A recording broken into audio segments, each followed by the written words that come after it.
ఊరంతా నావోలే గాని చెంబడు మంచినీళ్ళు పోసేటోళ్ళకు దిక్కు లేదన్నట్టు అయింది కదా రాష్ట్రంలో పోలీస్ కమిషనర్ ఎట్లా ముచ్చట. పోలీసుల బండ్లకే డీజిల్ పెట్రోల్ ఓపించుకోనికే పైసలు లేవట. పెద్దపల్లి జిల్లా గోదావరి కనిలనైతే మా బకాయి పైసలు ఇచ్చేదాకా పోలీసుల బండ్లకు డీజిల్ పెట్రోల్ పోసేదే లేదని బంకుల ఓనర్ల సంఘం వాళ్ళు ఏకంగా తీర్మానమే చేసిరు. 8 పోలీస్ బండ్లలో ఓపించుకున్న డీజిల్ పెట్రోల్ కు పైసలే వేయలేదట. బిల్లులు ఏమైనా సార్లు అని అంటే వస్తాయి అని చెప్పి పోపించుకుంటారట. ఇక మా బకాయి పైసలు మాకిచ్చేదాకా ఉద్దర పోయమని తెగేసి చెప్పిరు బంకోళ్ళు. దీంతో దిక్కులేక సొంత జోగుల్లో పైసలు తీసే బండ్ల పెట్రోల్ డీజిల్ కొట్టించుకునే పరిస్థితి వచ్చిందట కాకీలకు. ఒక రామగుండం కమిషనరేట్లనే 8 నెలల సంది 2 కోట్ల రూపాయల పెట్రోల్ డీజిల్ బిల్లులు బాకీ ఉన్నదట. రామగుండం కమిషనరేట్లనే కాదు చాలా కమిషనరేట్ల ఇదే కత్తున్నదట. పోలీసుల పతారం మీద మా ముఖం చూసిపోయే ఈసారి రేపిస్తాము మాపిస్తాము నయానో భయానో బతిలాడి ఇన్నొద్దోళ్ళు ఎలదీసిరట.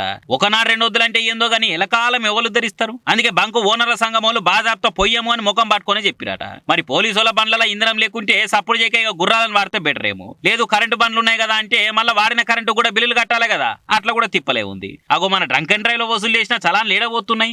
హైవేల మీద నక్కి కూర్చొని పోటువలు కొట్టిన చలాన్లు వసూలు చేస్తున్న పైసలు ఏడబోతున్నాయి. రూల్స్ తప్పిరని పోటువలు కొట్టి ముక్కు విండి వసూలు చేస్తున్న రూపాలని ఏడబోతున్నాయి. ఆప్కారాలతో సమానంగా పోలీస్ డిపార్ట్మెంట్ కూడా సంపాదిస్తుంటే డీజిల్ పెట్రోల్ కూడా ఉద్దర ఖాతాలు పెడుతుర్రా అని ఇంకొంత నెటిజన్లు దెప్పి పొడుస్తున్నారు సోషల్ మీడియాలో.